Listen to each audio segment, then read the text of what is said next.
Honorable Minister of Higher Education and Training.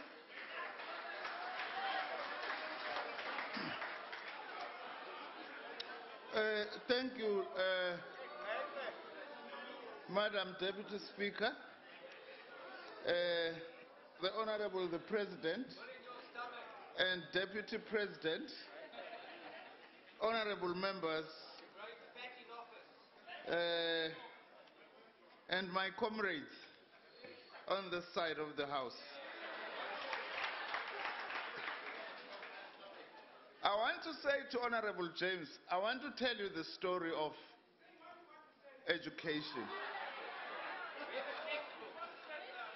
Not your airy-fairy philosophical stuff that you're talking about. Under the leadership of President Zuma, both as President of the Republic and the President of the African National Congress, and building upon the achievements of the ANC in education since 1994. Order, honorable members. Education has been declared and made an apex priority since 2009. If Verwoerd and his criminal apartheid regime of 1948 had said the black child must not study mathematics and that no black worker must become a skilled artisan, President Zuma has emphatically said the black child must indeed study and be competent in mathematics, and that we must increase the production of new artisans, including black artisans. President Zuma has not only said these things, but has led from the front through leading concrete interventions in education as part of inverting and destroying the Verwoerdian legacy in education. In 2009, the President decided to split the former Department of Education into two. And this was indeed a stroke of genius. And let me tell the story.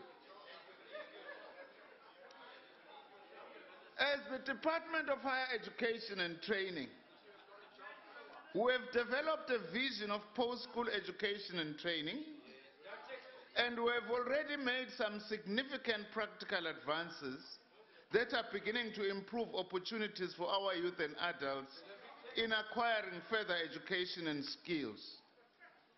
Under the leadership of President Zuma, FET college enrollments have grown substantially over the last few years, from about 350,000 in 2010 to over 650,000 in 2012.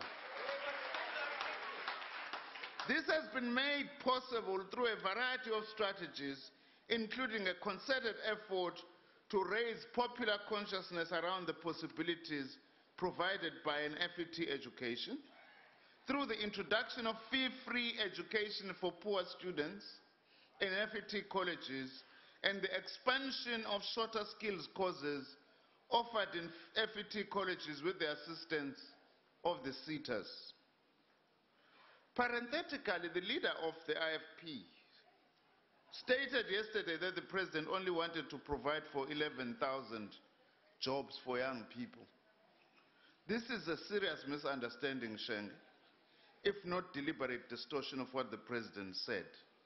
What the President said was to appeal for placements for 11,000 FET college graduates. This does not constitute the totality of the targets that the President was talking about to tackle youth unemployment. A turnaround strategy to improve the quality of FET college teaching and management has been developed. This includes short-term interventions to stabilize some of the weaker colleges, the appointment of qualified CAs as chief financial officers in 43 of our 50 public FET colleges, the development of specialized qualifications for college lecturers, special interventions to strengthen student support, and a number of other measures. We are also reviewing college curriculum so that it is made relevant and up to date.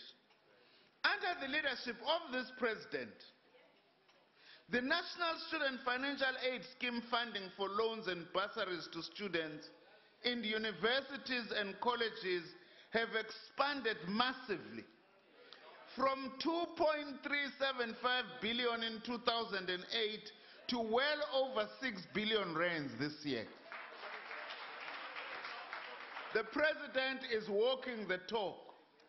FET college students coming from poor backgrounds and following occupational programs are now completely exempted from paying fees.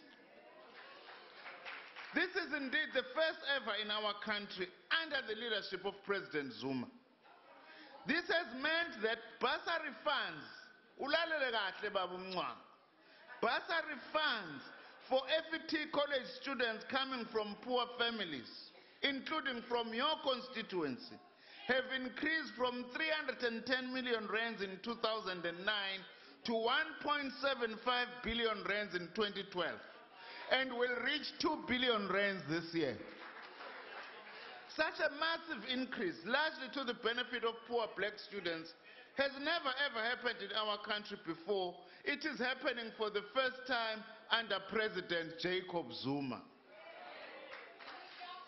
Over the next 3 years, we have set aside 1.7 billion rands for building new university student accommodation. And universities will be contributing 0.6 billion rands.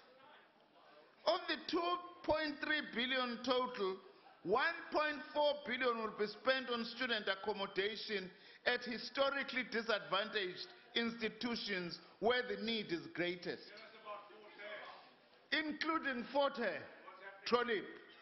This will provide 9,000 new beds in our universities. Honourable Speaker, Deputy Speaker, on a point of order. Honorable Trolip. Umphathiswa uthe ubani?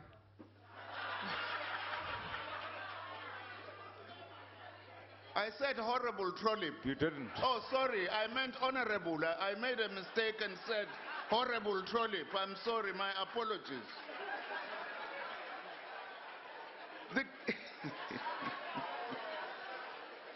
Overall, for university infrastructure, government is spending 6 billion rands over this 3-year MTF period, with an additional 2 billion rand in co-funding from the university's own coffers, with an estimated 37,000 direct jobs being created.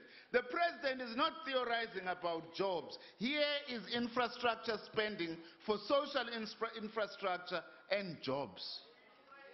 That's the true story, not the inganekwane lezi siyixoxelwayo lasingaze simile impondo. Bantu abaxoxela inganekwane emini nosimilisa impondo. Nayi indaba yangempela hayi inganekwane zenu.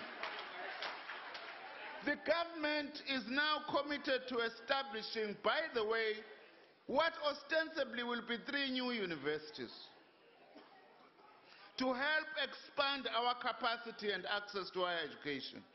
These include the 2 new universities in Mpumalanga and the Northern Cape, whose first students will be admitted next year. President Zuma will go down in history as having been the president who built the first universities in a democratic South Africa.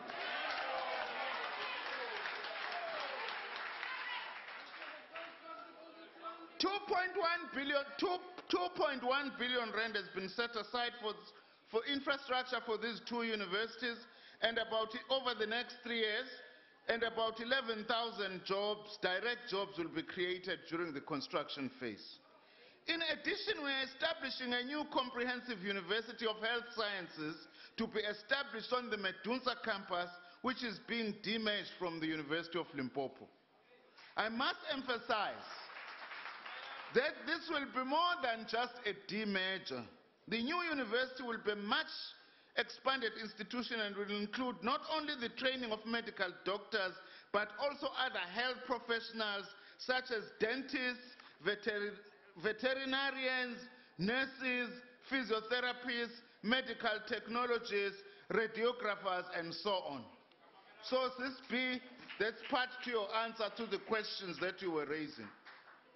We are indeed engaging all schools of health about the increase in the numbers of doctors.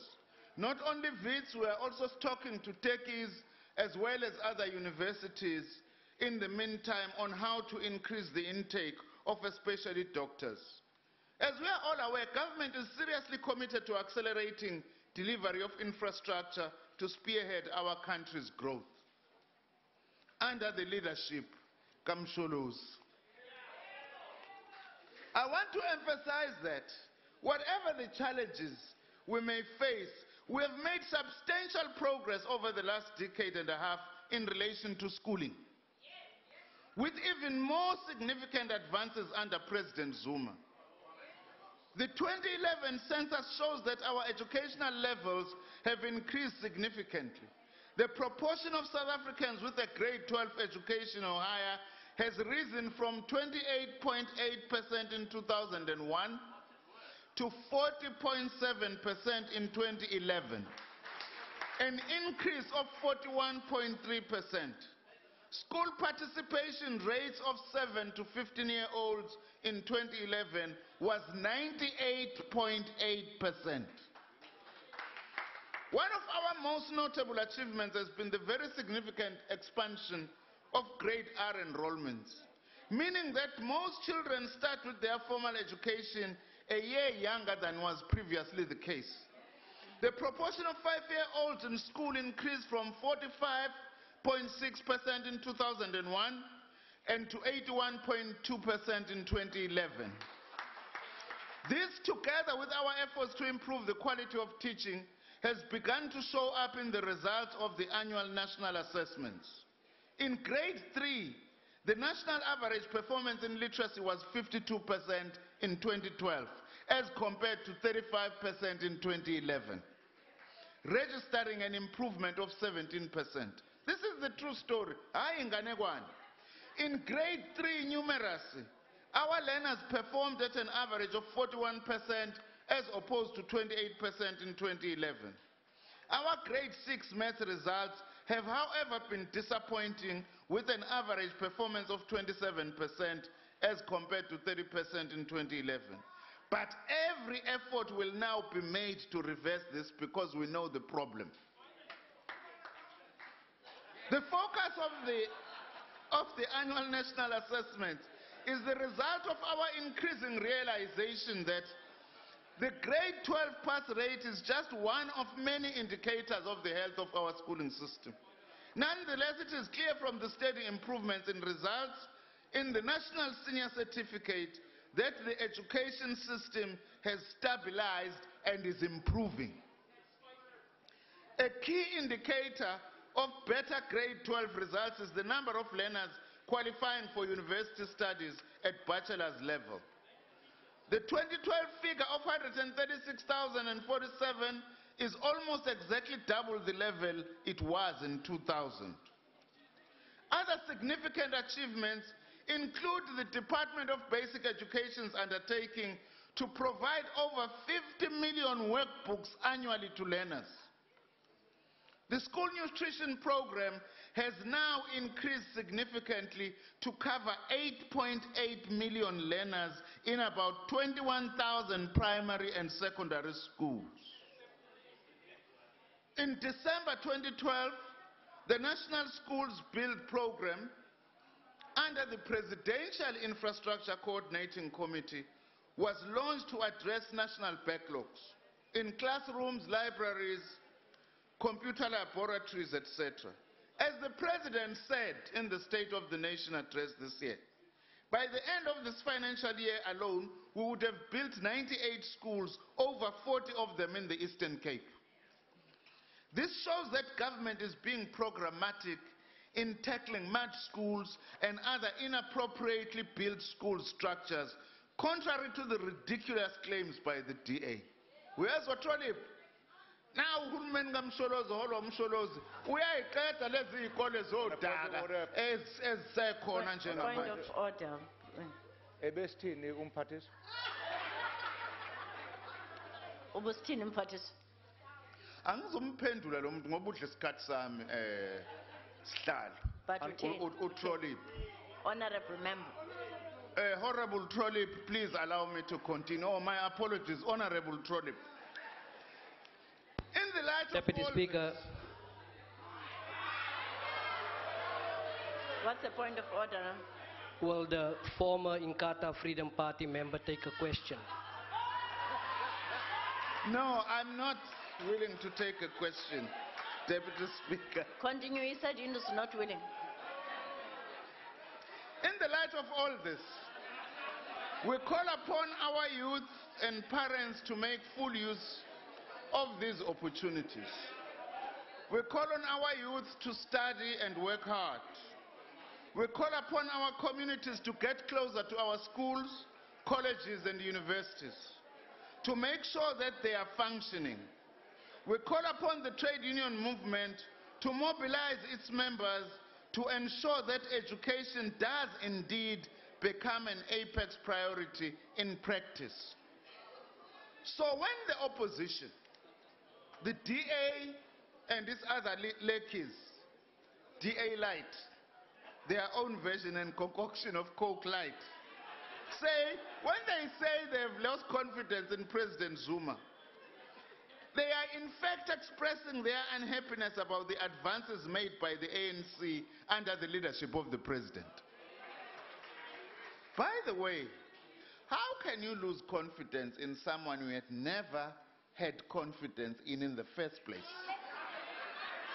Like Honorable Lekota served divorce papers on us. You had never had confidence. That's why we say it's frivolous, this thing, to say no confidence in President Zuma.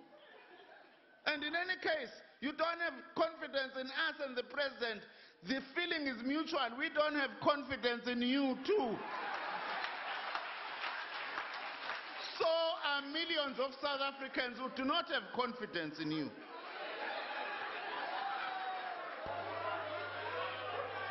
On a point of order, Madam Speaker. Well, Honorable Lekota. Deputy Speaker, my first point of order is that I think that it is the duty of the presiding officer to maintain certain standards in the House. I do not think, Honorable Deputy Speaker. Order, honorable members. I cannot hear Honorable Lekota. Well, Please order. the first point I raise, this is not frivolous. I think that when a member calls another member horrible something, you are obliged as the presiding officer to call them to order. That's the first point. That's the first point. And I do think that we all vote for the president of the country. The president the president of the country is voted for by the House and not by the ruling party. But when we lose confidence, we are entitled to do that. That's why the Constitution gives us the right to do so. Honorable Deputy Speaker, the honorable member is not raising a point of order. Thank you. No point taken. He was just telling me how to chair the meeting. Honorable Minister. Thank you, Deputy Speaker. I'm not going to Honorable Deputy Speaker. comment. Honorable Killian. Is that a point of order? It's a point of order. Yes? We just want to ask you to rule on the point of order that was raised by Honorable Lekota. No. That you should repudiate a member who is not acting in accordance with the decorum of the House. Honorable Killian, can you sit down, please? Continue, Honorable Member. I'm not going to talk about COPE today, because the whole of COPE is sub judice. I may be accused of contempt of the Gauteng High Court. All these achievements, the reason why the DA says the president has not achieved anything, it's because all these things we are talking about here mean nothing to your constituency, because you represent the elite. Abantu bakithi kwaDambuza babengazi ukuthi ugesi uyangena odakeni, namhlanje bathi qafa endlini yodaka ugesi wafika noKongolose. Uma ngabe vele wawudla izambane likapondo lento yokuthi ingane zakithi azisakhokhi emakoliji nokuthi 8.8 million zidla ukudla esikoleni vele ngeke kusho lutho lokho. Ngoba nikhulumela abantu abadla izambane likapondo.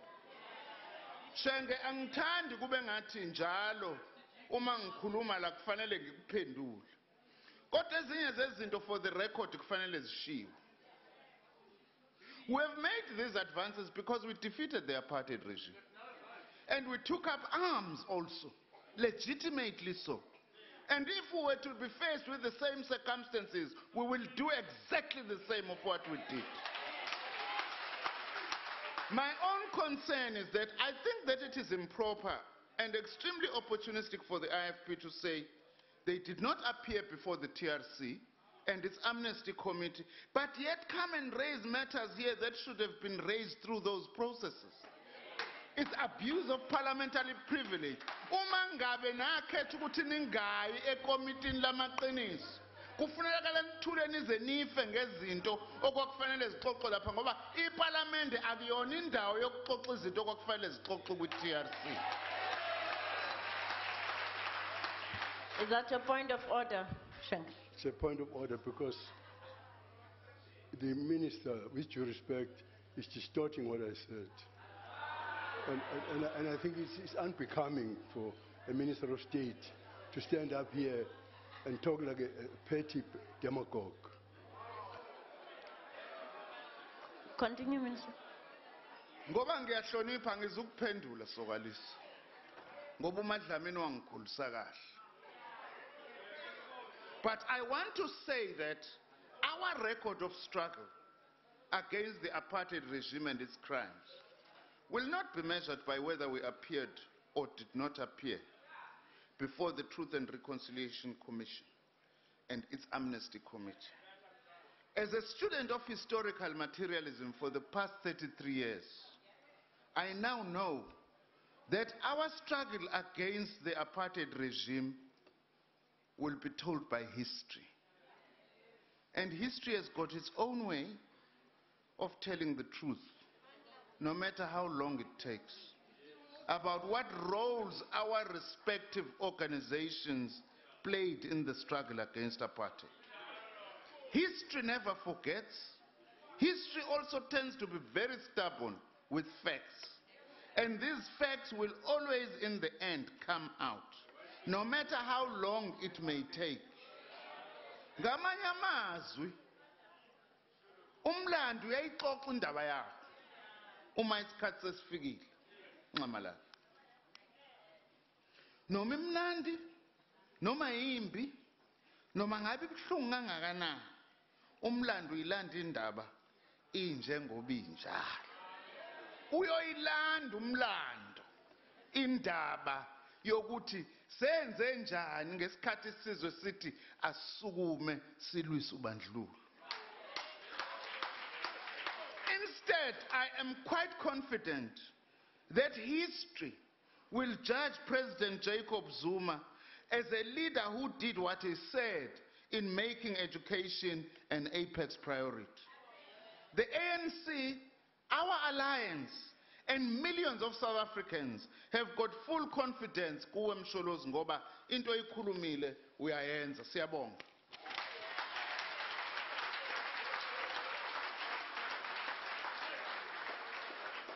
Thank you, Honorable Minister. Honorable members, business will now be suspended for 15 minutes for comfort break. Bells will be rung to alert members to the resumption of the business. Business is now suspended.